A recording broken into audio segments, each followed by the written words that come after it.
Welcome to the Living Joyfully podcast, where we talk about the intricacies of being in relationship with the people in our lives. Let's dig deep, challenge paradigms, choose connection, and live joyfully.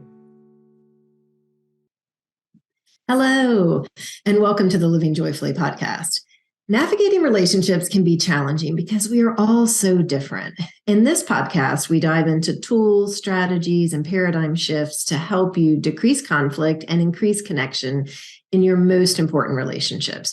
We talk about concepts like self-awareness, compassion, context, consent, and so much more.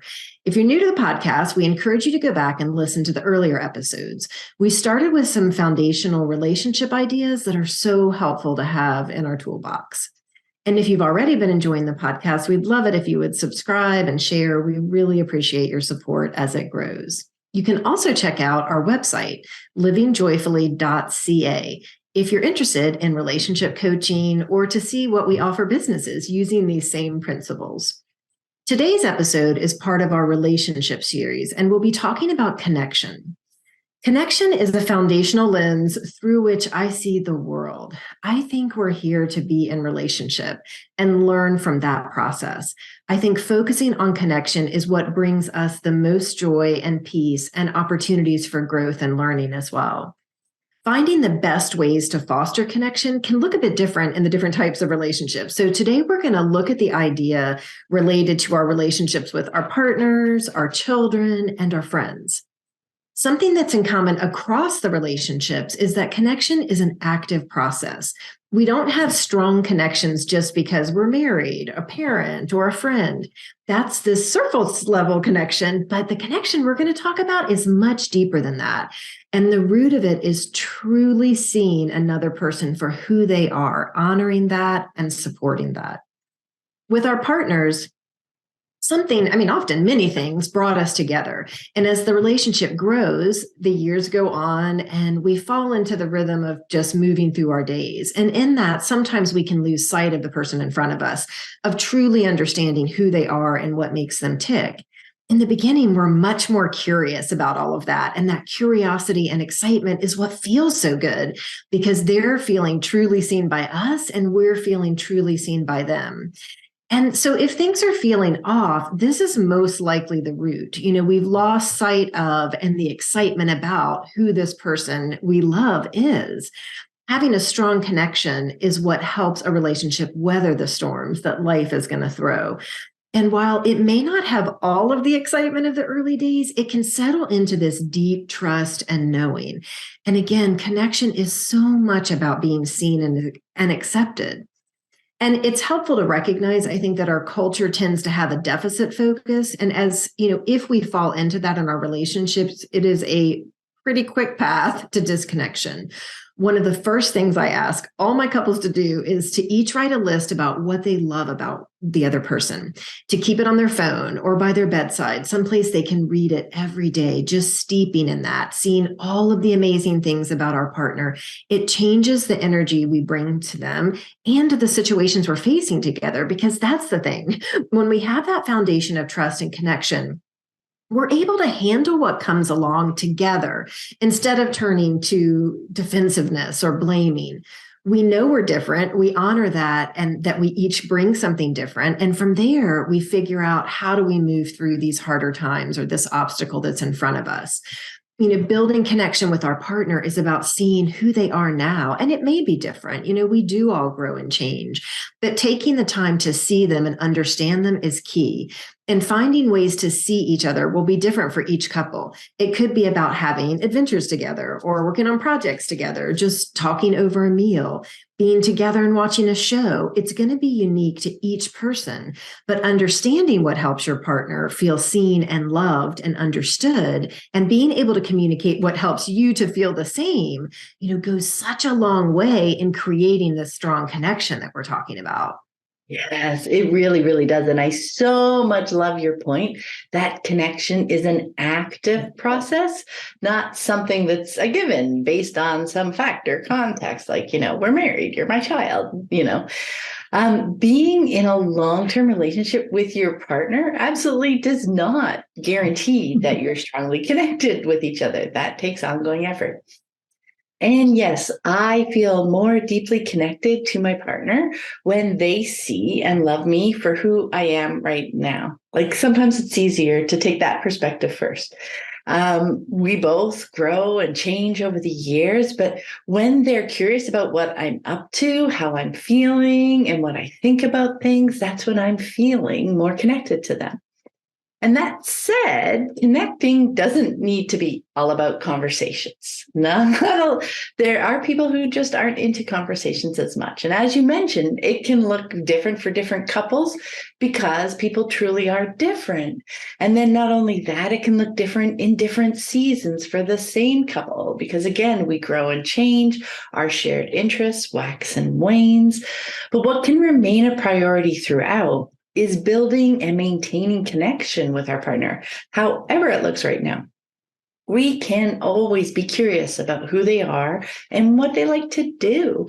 We can always express appreciation for their presence in our lives. And then, like what you mentioned, Anna, of the things that we love about them, no matter how big or how small, we can always notice and appreciate those pieces, right? Yeah, I mean, just turning our eye to seeing all the things they bring into our life can just really shift energy, especially if you're feeling stuck or disconnected or a little grumpy. And so when we think about children, it's similar, but there are some differences. We have such a deep connection with our children, but part of maintaining that and bringing it to life for them is understanding that they are on their own path. They are unique human beings. And when we honor that and see them for who they are, that is when they feel the most connected to us. We can probably all think of how it would feel to be truly seen by our parents. Some of us have experienced that, and many have not. In some families, love is conditional, and it's really the opposite of true connection. The blood connection remains, but they're left feeling misunderstood or not seen. And I've come to think of tending to this deeper connection as building a bridge whose foundation is trust that we are okay and safe where we are, but that a strong, sturdy bridge is there that we can both traverse back and forth as needed, us going to them coming to us, sometimes meeting in the middle. The bridge is built with time and understanding, honoring our differences and celebrating them for exactly who they are. So often, I think when a parent wants to feel connected to a child, they will invite them to do something with them. Hey, come over here to me. Let's go on a bike ride. Let's go camping. Come to the garden. And sometimes those invitations are met with excitement and sometimes groans and eye rolls, which can leave the parent feeling really disconnected or a little bit hurt. But the child's not rejecting you in those instances. They may not like those particular ideas. And when we understand them, what they love, what lights them up, what pressures they're under, we can go to them, we can meet them on their side of the bridge and fill both of our cups. And it means everything to have someone see us for who we are, to understand our capacity in that moment, to love us, even if we have different ideas and preferences. It just makes such a difference. I know. And I mean, I got goosebumps right now just thinking about that. And I really do love that bridge metaphor for connection in a relationship. The image that when it comes to connection, we can go to them, they can come to us, we can meet in the middle or anywhere in between. And that sometimes connecting can be happening when we're both hanging out on our own sides, right? That can seem a bit counterintuitive, the idea of actively connecting with someone while not being engaged with them. Yet, as we talked about earlier, connecting with someone can be about them feeling seen and heard. So, if your child is needing some space to be by themselves, it can feel connecting to them when they see us actively cultivating that space for them. So, maybe keeping their siblings occupied so that they aren't constantly being interrupted. Maybe bringing them a drink and a snack and slipping out without trying to start a conversation, right? Can you just feel how validating and connecting that could be for them? Just turn it back on ourselves. How when we're in that space where we want some alone time, how good that would feel. So it's like, is that what we're needing? We would just feel so supported and seen, and active connection will be built without that direct engagement with them, right? So the other piece that I wanted to mention is that the ways we connect, the ways we build that bridge can be different for each child in the same family, will likely be different for each child in the same family. Because that can also be hard if we have a picture in our mind about what quote, connecting with a child looks like, right? I'm going to do this, I'm going to do it right. How do we do it? If we envision connection to look like doing activities together or hugging each other every day or reading books together or whatever that vision is, we can worry that we're not connected with a child if those happen to be things that they avoid, that they don't enjoy. But if we can release that vision and look at the ways each of our children actually enjoy connecting and being with us, we may discover that they are feeling connected and we just weren't seeing it at all. Right. We can get in our heads about things so often, and we are so different. And that absolutely includes our children. We really do need to let go of ideas of what we thought it would be like and embrace the child in front of us. And in doing that, what you'll find is that you learn so much more about them and about ourselves, and so we can see that connection isn't a formula, but again, it's this living process. And so all those ideas, let's just set those aside and just really lean into who are the people in my life and what does that look like for us to feel connected? Mm-hmm. And so when we're thinking about our friends, again, so much is the same in that everyone, no matter what, I will say this a million more times, wants to be truly seen and heard. Most would also like to be understood, but even if that feels hard sometimes, we can honor people, give them the space to be who they are, to move through the world in the way that makes sense to them, even if it doesn't make sense to us, to be there for them, with them. I mean, it really just is the root of friendship, all of these relationships as well. And, so I would say that most of us have friends that are different from ourselves. I'm an introvert, and maybe not surprisingly, many of my friends are extroverts. Extroverts make things easy for me in a lot of ways. And they challenge me in that we see things so differently.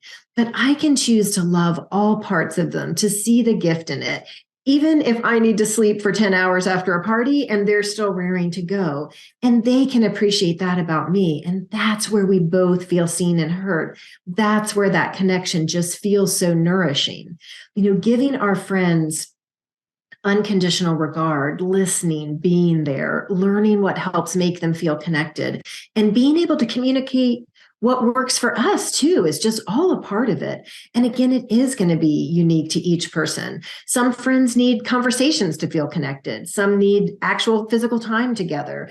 Others feel comforted knowing that space and time can pass, but that we'll pick right back up and still have that closeness. Taking the time to know this about our friends just enhances those relationships and their ability to kind of nourish us and be a part of our close connections. Yeah, so that was such a big aha moment for me that my friends didn't need to be super similar to me. We could be different people that enjoy connecting with each other in various ways that feel good for each of us. And that I didn't need to find one super friend that was going to meet all of my connecting needs, right? I think growing up, we can get the impression that we need one bestest forever friend, that's the goal when it comes to friendships. And well, maybe that happens. It's not the only way to move through the world. It's not the only way to be in relationship with others, because people really are different and those differences matter a lot, right? It doesn't mean we can only be friends with people that are similar to us, but whether it's our partner, our children, or our friends, it's worth celebrating them for who they are and finding ways to connect with them that bring us closer together, that help them feel seen and heard, and us feel seen and heard, right? Yes. Okay. So something that just came up for me as you were saying that piece is it's really important to understand that how we create connection and friendship may not be what our child needs. And so what that brought to mind for me is so often we can put on our kids, they don't have the best friend, or why don't they have a group of friends? They're not hanging out with this group of friends and doing all these things because that's what we love. And why don't they have this best friend? I have this one best friend. And it's like both, either and none of it is fine. Like it's so much about what the child needs, the person needs, in their relationships. And so again, look back at the person, talk to them. Are they happy with their relationships? Are they happy? Because so often kids can be happy with their sibling relationships and with their family relationships for a big stretch of time. And then there comes a time where maybe they want outside relationships, and maybe those are older people that are more mentors that they enjoy. So just that, I love just what you were saying, just like leaving space for all of it is part of how we build connection and just honor our differences in that way. And I love the age piece you brought up too, because we don't need to put constraints on like that. Oh, we need to find somebody your age. I had wonderful and continue to have wonderful and fulfilling relationships with my children alongside partner and friends. When I could take that piece out and just get onto a level and focus on the connection and the relationship, all those little blood pieces or expectations of relationship just kind of fell away, right? And it was just about the connection and the joy that we could experience together. Yeah. Just another, people are different. We all have our ways of connecting and oh my goodness. So connection is such a big topic and it's so important. And we really have just scratched the tiny surface of it. But I'm hoping that, it's given some food for thought, and a framework that connection is this active process. It's alive and it's something that needs our attention to actually thrive. And so here are a few questions to think about as you turn an eye to the connections in your life. Okay, so take some time to think about what you love about your partner. What things light you up about them? How does it feel when you read this list? How does it change your energy towards them when you read it and then go talk to them? And number two, think about the connection you have with or had with your parents. Did you feel truly seen and accepted for who you are at your core? And if not, how did that impact your feeling of connection with them and really even your understanding of yourself? I think that's a big one because just to gain some experience with like what connection feels like as we're trying to figure out what it feels like. Did I feel connection? Who have I felt connection with? How did it feel with my parents? Just to, as we're trying to because everybody says connection and you can have a sense of, but what does it really feel like? And that's what we're trying to cultivate as we figure out all these different ways we might explore connecting with people, right?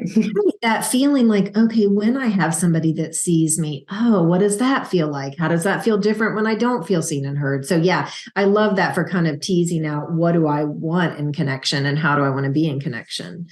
Okay, so have you viewed connection as a living process? What areas do you see that you would like to work on to improve your connection? So I think this is important too, right? Like kind of just taking stock of the important people in your life. Hey, am I seeing them? Do I feel seen by them? Are there things that, I want to change in those relationships? I think that could be really interesting to explore. Yeah, I think so too. Just the whole idea of it being a living process, something that can wax and wane and not, beating ourselves up or having expectations when we feel like, just that feeling of growing disconnection is just a nice clue. It's like, oh, I want to a little more intentionally find or create or cultivate connecting moments with this person that I'm starting to feel a little bit of distance from, but I want to feel that deeper connection. Right.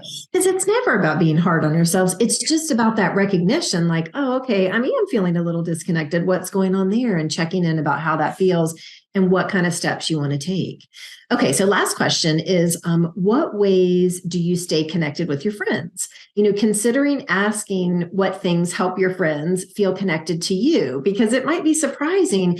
And again, just this interesting conversation, because I think sometimes we're just going through the motions of things. We don't actually realize that, yeah, I do have a preference. I like to talk to my friends, or I like to see my friends, or I like to whatever the thing is.